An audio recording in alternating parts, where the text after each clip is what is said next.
जी, हम लोग दिन रात कड़ी मेहनत करके कमाते हैं और डाकू चंपत सिंह के आदमी हमारा धन छीन कर ले जाते हैं।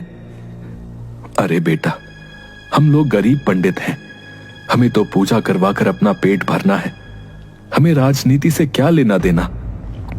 नहीं पिताजी, हमारा काम हमारे धर्म की रक्षा करना भी है। इस बार हम लोग कोई कर नहीं देंगे। हाँ नहीं बेटा, डाकू लोग बहुत ही बुरे लोग हैं। उनका काम ही लूट, हत्या और छीना जोरी है। इन लोगों से पंगा नहीं ले सकते। नहीं माँ, हमें आवाज उठानी ही पड़ेगी। कब तक हम गुलाम बनकर रहेंगे बताओ। तभी जगीरा लगान वसूलने ज्ञानचंद के पड़ोसी रतन के पास पहुंचा। क्यों रे रतन, पिछली 2 बार से तुम्हारे बेटे की तबीयत खराब है का बहाना बनाकर लगान नहीं दे रहा है? इस बार कोई बहाना नहीं चलेगा। आप सही कह रहे हैं, लेकिन मेरा बेटा बंकू सही में बीमार है और इस बार भी लगान नहीं चुका पाऊंगा। रतन, मैं कुछ नहीं जानता कि तुम और तुम्हारे परिवार का क्या होगा। मुझे तो बस लगान से मतलब है, और वो तो तुम्हें देना ही पड़ेगा, चाहे तुम जी कर दो या मर कर दो। तभी बंकू को खून की उल्टी आती है। ये लो मंगलसूत्र और जाकर लाला से उधारी लेकर वैद्य जी से दवा ले आओ। जगीरा मंगलसूत्र सुनीता के हाथों से छीन लेता है। चलो, अब तक का लगान तो इससे चुक जाएगा, और हाँ, आगे से लगान के पैसे समय से देना। अभी तो मैं जा रहा हूँ, जल्दी ही दूसरा लगान लेने आऊंगा, समझे? मालिक, हमारा बच्चा मर जाएगा, मंगलसूत्र दे दो। ये मेरी सुहाग की आखिरी निशानी बची थी। मैं नहीं जानता कि कैसे क्या करोगे, हमें लगान मिल गया बस। क्या हुआ बे? एक लगान वसूलने में इतनी देरी लगाएगा तो पूरे गांव का लगान लेते लेते साल बीत जाएगा। सरदार, उसका बच्चा बीमार है और बोल रही है कि मंगलसूत्र इसके सुहाग की निशानी है। मेरा पैर पकड़े हुई है। तो तुम देख क्या रहे हो?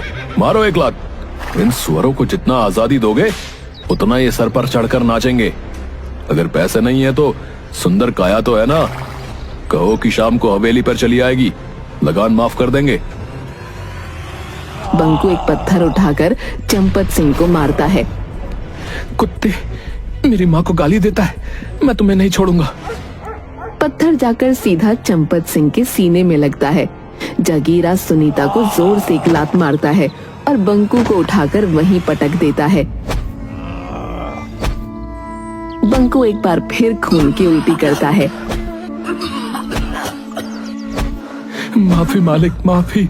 बच्चा है, माँ के बारे में गंदी बात सुनकर तैश पे आ गया मालिक। इस हरामजादे की इतनी हिम्मत कि सरदार पर पत्थर चलाया। इसको जिंदा रहने का कोई हक नहीं है। मालिक, अपना बच्चा समझकर छोड़ दीजिए मालिक, मेरे घर का इकलौता दीपक बुझ जाएगा। ठीक है, ओए जगीरा, छोड़ दे उसको, इसे ले चल उठाकर हवेली पे। दीपू का खून खौल जाता है।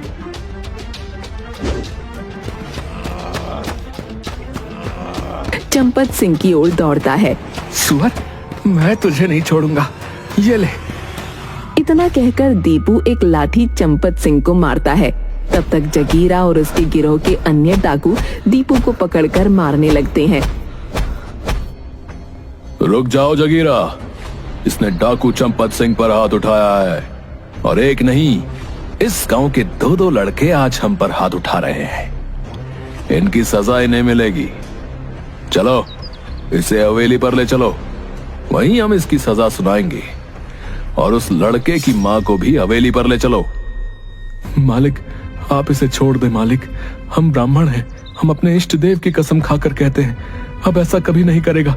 भीख मांगते हैं, हमें छोड़ दो, बदले में मुझे 10 कोड़े मार लो। चंपत सिंह उनकी एक नहीं सुनता।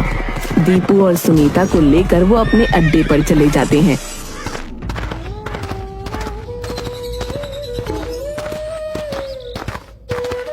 इधर ज्ञानचंद और रतन राजा खड़क सिंह के पास पहुंचकर, महाराज की जय हो, मैं सरताजपुर गांव का एक दरिद्र ब्राह्मण हूँ। मेरा बेटा दीपू और इसकी पत्नी सुनीता को डाकू चंपत सिंह और जगीरा पकड़कर अपने अड्डे पर ले गया है। साथ भेजकर उसे छुड़वा दीजिए महाराज। हाँ महाराज, मैं एक किसान हूँ। मेरा बेटा बहुत दिनों से बीमार है। मेरी पत्नी को जगीरा और चंपत सिंह उठा कर ले गए हैं। उसे वापस करवा दो महाराज। क्या कहा? डाकू चंपत सिंह? देखो, तुम तो जानते ही हो कि डाकू चंपत सिंह से हमारी सेना भी डरती है। इस मामले में मैं तुम लोगों की कोई मदद नहीं कर सकता। अगर कुछ किया तो वो मेरा तख्ता पलट कर सकता है भाई। बेहतर होगा कि तुम लोग चंपत सिंह के पास ही जाओ, शायद उसे दया आ जाए। इधर डाकू चंपत सिंह के अड्डे पर जगीरा, अरे इस लड़के को पहाड़ी पर ले जाकर नदी में फेंक दे और सुनीता को कल सुबह इसके गांव पर छोड़ आना। आज ये मेरे साथ रहेगी। जगीरा दीपू को ले जाकर पहाड़ी से नीचे नदी में फेंक देता है। नदी में गिरते ही दीपू बेहोश हो जाता है और रात भर बहते बहते एक अनजान जंगल के किनारे पत्थर से टकराकर रुक जाता है। तभी एक महान तपस्वी देवराज की नजर उस पर पड़ती है और वो दीपू को अपनी कुटिया में ले जाकर उपचार करते हैं। कुछ ही देर में दीपू को होश आ जाता है। मैं कहाँ हूँ? देवर्षि, आप कौन हैं? मैं तपस्वी देवराज हूँ बालक। तुम नदी के किनारे पड़े थे तो मैं तुम्हें कुटिया में ले आया। तुम कौन हो बालक, और नदी में कैसे गिर गए? देवर्षि, मैं प्रीतमगढ़ राज्य के सरताजपुर गांव का एक दरिद्र ब्राह्मण का बेटा हूँ। हमारे राजा खड़क सिंह हैं, लेकिन डाकू चंपत सिंह का आतंक हमारे गांव पर है। उसने हम सभी गांव वासियों का जीना हराम करके रखा है। दीपू तपस्वी देवराज को सारी बात बताता है। दीपू, तुमने एक निर्भीक ब्राह्मण का कर्तव्य निभाया है। हम तुम्हें वरदान देते हैं कि अन्याय के खिलाफ तुम जो भी काम करोगे उसमें सामने वाले की आधी ताकत तुम्हारे अंदर आ जाएगी। दीपू जंगलों से होता हुआ अपने गांव की ओर चल देता है, लेकिन तभी उसके सामने जंगल का राजा शेर आ जाता है। देखो शेर भैया, मुझे गांव वालों को बचाने जाना है, मुझे छोड़ दो। हाथ में आए शिकार को यूं ही जाने दूं? मुझे बेवकूफ समझा है क्या? देखो भैया, ऐसे ही मैं बहुत गुस्से में हूँ, और गुस्सा नहीं दिलवा, बता रहा हूँ, नहीं तो तुम्हारे लिए ठीक नहीं होगा। अच्छा, चूहे को भी गुस्सा आता है? तुमने एक शेर को ललकारा है, अब देख तुम्हें कैसे मैं चट कर जाता हूं। देख। शेर पूरी ताकत से दीपू के ऊपर छलांग मार देता है, लेकिन दीपू पहले से ही चौकन्ना था और पूरी ताकत से अपने मुक्के को शेर के जबड़े पर दे मारता है। शेर की आधी शक्ति दीपू में आ गई थी, इसलिए शेर कुछ दूर जाकर गिरता है। शेर की दहाड़ से पूरे जंगल के जानवर इकट्ठा हो जाते हैं। दोनों में भयंकर लड़ाई शुरू हो जाती है। आखिरकार दीपू जीत जाता है और शेर हार मान लेता है। अब मुझे छोड़ दो बालक, तुम जो कहोगे हम और हमारी प्रजा तुम्हारे लिए करेंगे। तो ठीक है, तुम और सभी जंगल के जानवर हमारे गांव को डाकुओं से छुड़वाने में मदद करेंगे। ऐसा ही होगा। चील, तुम जासूसी कर बताओगी कि चंपत सिंह का गिरोह कहां पर है। जब हम चंपत सिंह से लड़ रहे होंगे तभी तुम ऊपर से पैसों की बारिश कर देना, ताकि डाकू लोग पैसे लूटने लगें और हम आसानी से उनको बंदी बना सकें। वाह, अच्छी योजना है। मुझे तो डाकुओं का भोजन भी मिल जाएगा। बंदर मामा, आप पहले से ही सभी साथियों के साथ पेड़ों पर रहेंगे। मौका मिलते ही डाकू का हथियार उठाकर भाग जाना। गजब, मुझे भी हथियार का डर नहीं रहेगा। निहत्थे डाकुओं का स्वादिष्ट भोजन, मजा आ जाएगा। कोयल बहन, तुम्हें जैसे ही कोई गड़बड़ दिखाई दे अपनी मधुर आवाज से हमें सूचित करना।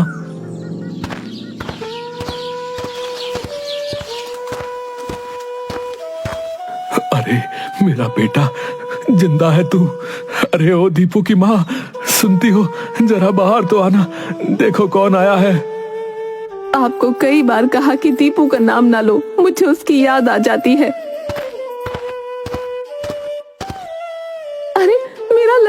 तो जिंदा है। मैंने तो आशा ही छोड़ दी थी। हम कल सुबह ही गांव छोड़कर चले जाएंगे, नहीं तो चंपत सिंह के डाकू दीपू को जिंदा नहीं छोड़ेंगे। पिताजी, अब हम नहीं, चंपत सिंह और उनके डाकू हमारे गांव को छोड़कर जाएंगे। नहीं बेटा, हम लोग उनसे नहीं जीत सकते। वे हथियारों से हम सभी को मौत के घाट उतार देंगे। पिताजी की बात मान ले दीपू, हम लोग चलते हैं कहीं दूसरी जगह। अरे जिंदा बच्चे तो कहीं भी रहकर अपना जीवन गुजार लेंगे। हाँ बेटा, उस दिन सुनीता जगीरा को दांत काटकर भागकर जंगलों में जा छुपी।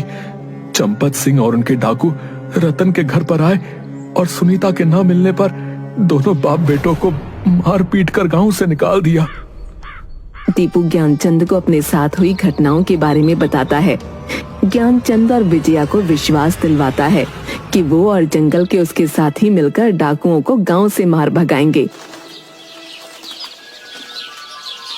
दूसरे दिन सुबह में कोयल आकर कूकने लगती है। पिताजी, लगता है खबरी ने डाकुओं को बता दिया कि मैं आ गया हूं। कोयल, तुम जाकर जंगल में खबर कर दो।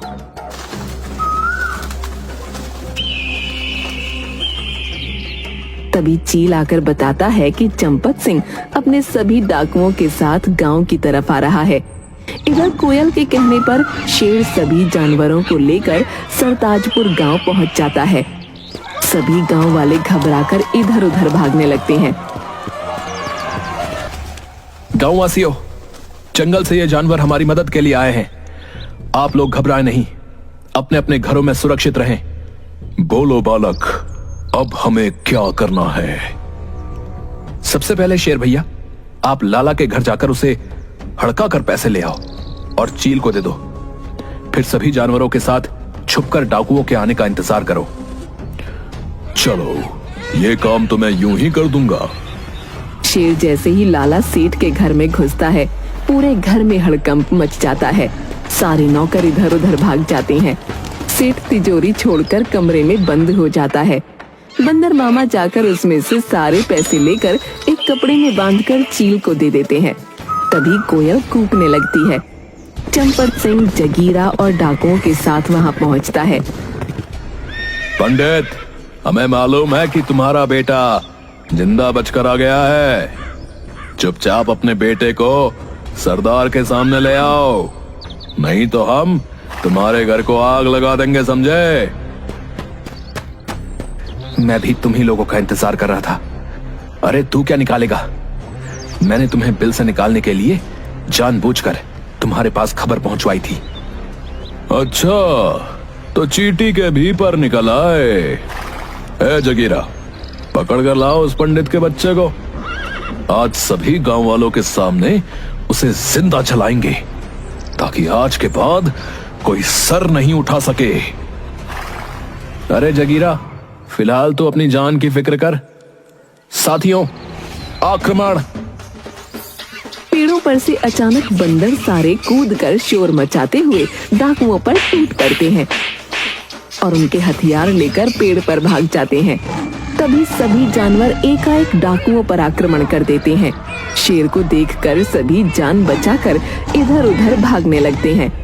तभी चील ऊपर से पैसों की बारिश कर देता है। डाकू लोग पैसा लूटने लगते हैं। अरे हरामजादों, अरे पैसा छोड़ो और युद्ध करो। शेर कई डाकुओं को घायल कर देता है और उन्हें खा जाता है। सारे डाकू मारे जाते हैं। भागता काहे कमीने? ये ले मेरा फौलादी मुक्का।